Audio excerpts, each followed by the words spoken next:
Com es redacta un article per a blog? Quines parts té l'estructura d'una entrada? Com sé quina informació he d'incloure en cada part? Hi ha algun requisit específic? I, molt important també, com puc aconseguir captar l'atenció del lector? En el vídeo d'avui parlarem de tot això i de com pots millorar el teu article perquè siga més eficaç, més coherent i fàcil de llegir. Et recordo que este vídeo forma part d'una minissèrie on t'explico com redactar una entrada de blog pas a pas. Si no has vist els vídeos anteriors, jo crec que són imprescindibles, així que te'ls recomano perquè tots aquests consells que et donaré avui tinguen sentit dins del procés de redacció que estem seguint. I no m'allargo més, ara sí, comencem.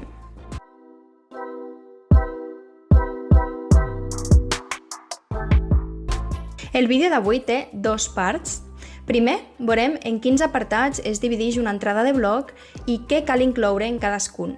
Després, parlaré d'altres aspectes específics de la redacció per a blog que milloraran moltíssim la llegibilitat, la comprensió i el teu estil de redacció. Som-hi! Quines són les parts essencials d'un article de blog? Com tots els textos, ha de tenir una introducció, la part central del text i després una conclusió.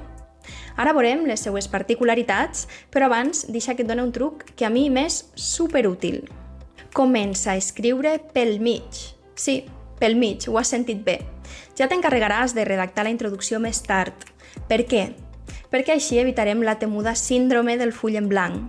No et bloquejaràs abans d'escriure, perquè si has seguit els passos del vídeo anterior ja has creat l'estructura del text. Així podràs començar a omplir cada apartat i no t'hauràs de preocupar de ser creatiu en la introducció, de captar l'atenció, de com resumixes el que diràs, perquè encara no ho has dit. Així que per a mi sempre és millor presentar un tema, un article, quan ja tinc l'article escrit. Prova-ho i ja m'explicaràs si et funciona. Aleshores, hem quedat que un article té 3 parts. Vegem ara quina informació pots incloure en cada part. La part central de l'article, el cos, ha d'incloure tota la informació essencial. Ja la tens dividida en subtemes, així que no et costarà gaire omplir-la, com t'explicava fa un moment. Després passarem a la conclusió, la part final. A la conclusió pots resumir el contingut de l'article o fer alguna reflexió.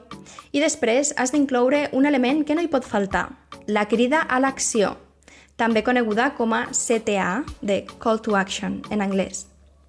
La crida a l'acció és una frase en què demanes al lector que faci alguna cosa, però no qualsevol cosa, alguna cosa relacionada amb el propòsit de l'article. Si se t'ha oblidat quin és el propòsit del teu article, et recordo que ho has definit en el primer vídeo d'esta minissèrie, així que recupera els teus apunts. Jo tornaré a aprofitar l'exemple del menjar vegetarià per a gats.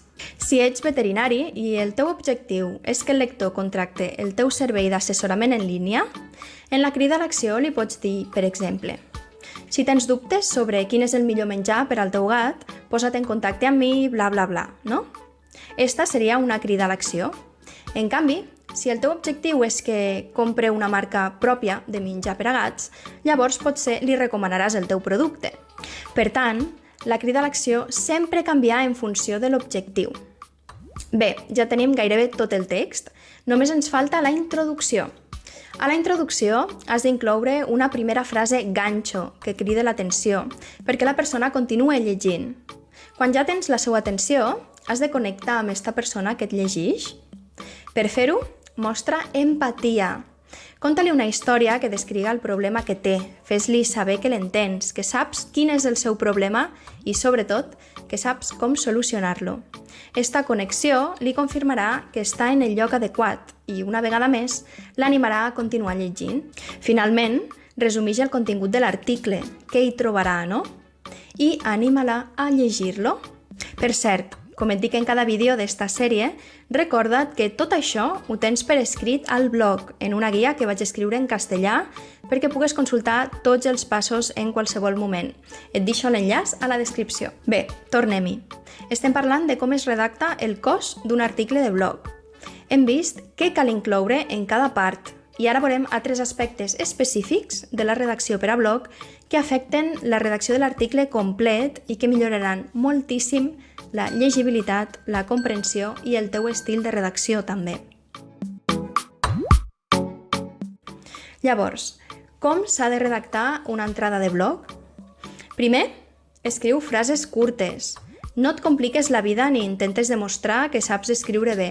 En el cas del contingut en línia, escriure bé vol dir escriure de manera directa i clara. I això no ho aconseguiràs amb oracions llargues, rebuscades i complexes. Així que aposta per la redacció simple, segueix l'ordre lògic de les paraules i si hi ha frases molt llargues, partix-les. Segon, escriu paràgrafs curts. No poses el text tot seguit, deixa que respire. Pensa una cosa, com et sents quan et trobes un text interminable, sense punts i a part? A mi almenys no m'atrau gens, em fa mandra llegir-lo, com si fos més llarg del que és. En canvi, si este mateix text el separes en paràgrafs curts, per al cervell la tasca és més assumible. Tercer punt. Connecta les frases i els paràgrafs. Com? Amb connectors. Els connectors, per exemple, per tant, malgrat això, en definitiva, és a dir, etc., ens ajuden a enllaçar les idees, a connectar frases i paràgrafs. Fes-los servir per millorar l'estil del teu text i facilitar la comprensió. En la descripció et deixo un vídeo que vaig fer sobre els connectors amb un exemple real que t'ajudarà a entendre com usar-los. I quart punt, no t'oblides de la coherència.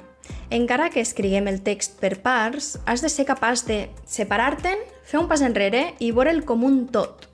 Fixa't en la coherència dels temps verbals, en com t'adreces al teu públic objectiu, en singular o en plural, en llenguatge formal o informal. Fixa't també en la relació entre el tema principal i els subtemes, etc. Ara sí, toca posar mà a l'obra i redactar l'article. Però no et penses que la redacció del teu article acaba aquí. En el pròxim vídeo et donaré més consells per redactar una entrada de blog. De fet, veurem un punt que m'encanta i és com escriure un títol atractiu per al teu article. Subscriu-te al canal i no te'l perdes.